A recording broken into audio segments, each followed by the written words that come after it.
killing of 2 American service members and a civilian interpreter in Syria. Secretary of War Pete Hegseth calls new airstrikes tonight in Syria a declaration of vengeance against ISIS terrorists.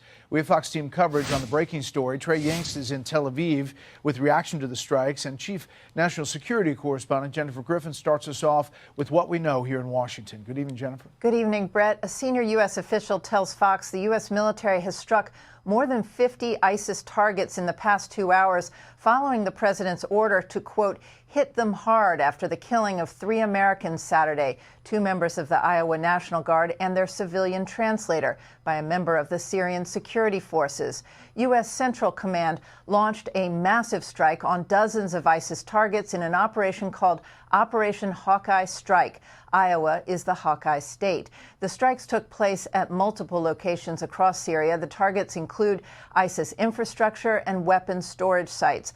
Pentagon Chief Pete Hegseth tweeted, quote, "This is not the beginning of a war. It is a declaration of vengeance. The United States of America under President Trump's leadership will never hesitate and never relent to defend our people." Sergeant William Nate Howard, 29, of Marshalltown, and Sergeant Edgar Torres Tovar, 25, of Des Moines, and their civilian interpreter, Ayad Mansour Sakat of Michigan, returned home in a dignified transfer Wednesday at Dover Air Force Base in Delaware, where they were met by the president.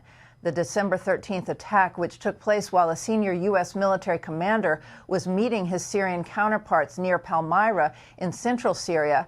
Afterwards, Syrian security forces helped carry out 10 partnered operations across Syria that led to the death, we're told, or detainment of more than 24 ISIS-affiliated individuals. The U.S. provided support during those raids.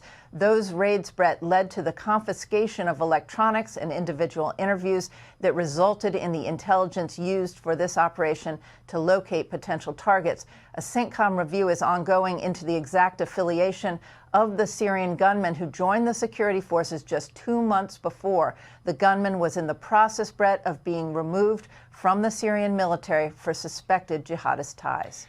Brett? I mean, Jen, more than 4 dozen targets. That's quite a lot, I mean, actually. That's a lot. It included airstrikes as well as artillery strikes. We'll have to see some of the bomb damage assessment, but this was a very, very broad set of strikes.